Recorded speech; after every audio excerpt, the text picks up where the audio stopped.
ୟୁକ୍ରେନର ଚାରୋଟି ସହର ଯଥା ଡୋନେଟ୍ସ୍କ, ଲୁହାନ୍ସ୍କ, ଖେର୍ସୋନ୍ ଓ ଜାପୋରିଝିଆକୁ ରୁଷିଆ ସବୁଦିନ ପାଇଁ ନିଜ ଦେଶରେ ମିଶ୍ରଣ କରିଥିବାର ଘୋଷଣା ପୁଟିନ କରିଛନ୍ତି। କଂଗ୍ରେସ ଅଧ୍ୟକ୍ଷ ନିର୍ବାଚନରେ ବରିଷ୍ଠ ନେତା ମଲ୍ଲିକାର୍ଜୁନ ଖାର୍ଗେ ପ୍ରବେଶ କରିଥିଲା ବେଳେ ଶେଷ ମୁହୂର୍ତ୍ତରେ ଦିଗ୍ବିଜୟ ସିଂହ ଓହରି ଯାଇଛନ୍ତି। ଅକ୍ଟୋବର 17ରେ ହେବାକୁ ଥିବା ନିର୍ବାଚନରେ ଖାର୍ଗେ ସହ ଶଶି ଥରୁରଙ୍କର ଲଢ଼େଇ ହେବାକୁ ଯାଉଛି।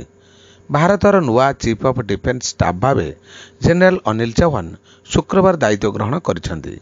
ଏସିଆ ମହିଳା ଟି20 କ୍ରିକେଟ ଶନିବାରଠାରୁ ଆରମ୍ଭ ହେବ। ପ୍ରଥମ ଦିବସରେ 2ଟି ମ୍ୟାଚ୍ ଖେଳାଯିବ। ଗୋଟିଏ ମ୍ୟାଚ୍ରେ ଭାରତ ଓ ଶ୍ରୀଲଙ୍କା ମୁହାଁମୁହିଁ ହେଉଥିଲା ବେଳେ ଅନ୍ୟଟି ବାଂଲାଦେଶ ଓ ଥାଇଲ୍ୟାଣ୍ଡ ମହିଳା ଦଳ ମଧ୍ୟ ଖେଳିବେ। ଦୀର୍ଘ ପ୍ରତୀକ୍ଷାର ଅନ୍ତ ଘଟିଛି। ଦେଶର ବହୁପ୍ରତୀକ୍ଷିତ 5G ସେବା ଶନିବାର ଆରମ୍ଭ ହେବ। ପ୍ରଧାନମନ୍ତ୍ରୀ ନରେନ୍ଦ୍ର ମୋଦି କେତେକ ନିର୍ଦ୍ଦିଷ୍ଟ ସହରରେ ଶୁଭାରମ୍ଭ କରିବେ। ଦକ୍ଷିଣ ଆଫ୍ରିକା ବିପକ୍ଷ ମ୍ୟାଚ୍ରେ ଭାରତର ପ୍ରମୁଖ ପେସ୍ ବୋଲର ଜସପ୍ରୀତ ବୁମରାଙ୍କ ସ୍ଥାନରେ ମହମ୍ମଦ ସିରାଜ ଖେଳିବେ।